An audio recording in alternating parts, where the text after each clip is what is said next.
Isn't she wonderful? This pizza is very low calories, very low carbs, and no gluten.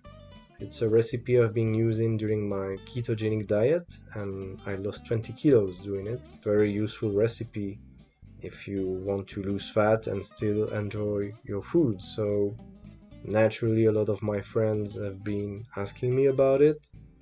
And since there are so many recipes and I tried many of them, with experience you can fine tune and basically try to get as close as you can to a traditional pizza, even though you don't use traditional ingredients. So you only need 4 ingredients for the base of the pizza.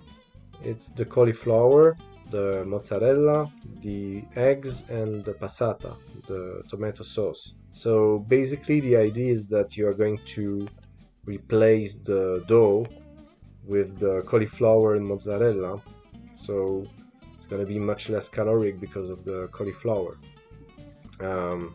Roughly what I found works pretty well for the texture is having twice more cauliflower than mozzarella. If you put less mozzarella for having less calories, it might end up being too soft. I found this ratio is pretty solid and easy to remember. And then basically, the topping of your choice. The base of the pizza, for those quantities here, it's gonna be around 1200 calories, but you have around 1 kilo of dough. It's a big quantity. I would normally eat 2 or 3 slices, maybe half of the pizza if I'm hungry, and I have a strong appetite, bear in mind. So yeah, one slice would be around 150 calories, and then depending on the topping, if you add mushrooms and ham, it's not gonna be much more. So here you can see, after grinding the cauliflower, this is the first trick I would advise. Just try to squeeze all the juice out of the cauliflower so that the dough can really feel like a pizza dough.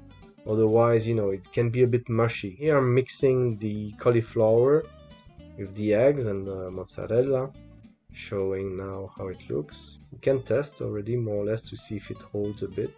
Then you just spread it out on your tray, make it in a nice round pizza shape, and you put it in the oven for around 20 minutes at 200 Celsius degrees. And in the meantime, you can prepare your tomato sauce. You don't need to put much, I like to put oregano and some basil, a little bit of salt, nothing fancy there. And yeah, after 20 minutes it should look something like this. And you take it out, and this is another trick I have found to make it a little bit more crispy. Flip it so that you have, usually the bottom part is gonna be more cooked, and then this way you can have the other side well cooked as well. So you're gonna see it now.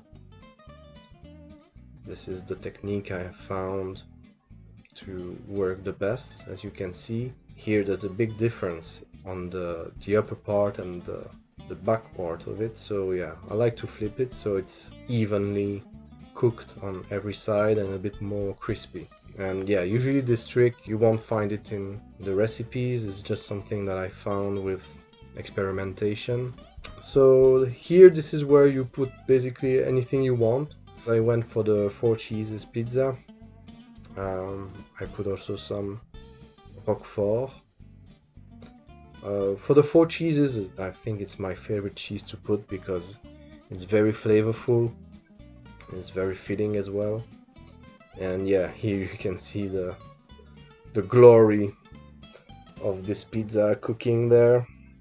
I don't know you, but yeah, when I see that I just feel happy.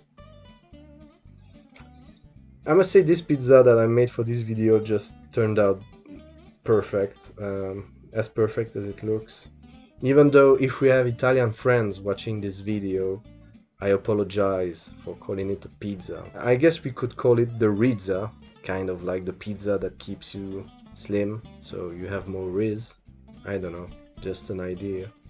So I would advise it even for people who are not on a keto diet, who are not even on a diet. If you just want the benefits of the cauliflower, obviously there's a lot of minerals and vitamins. You have some antioxidants, some folate, fiber. It's very digestible also. And of course, it's also much healthier than supermarket pizza or even restaurant pizza. If you enjoyed the video, please subscribe, put a like. Don't hesitate to leave a comment to maybe ask for a question about some details I may have forgotten. And yeah, see you next time. Bye.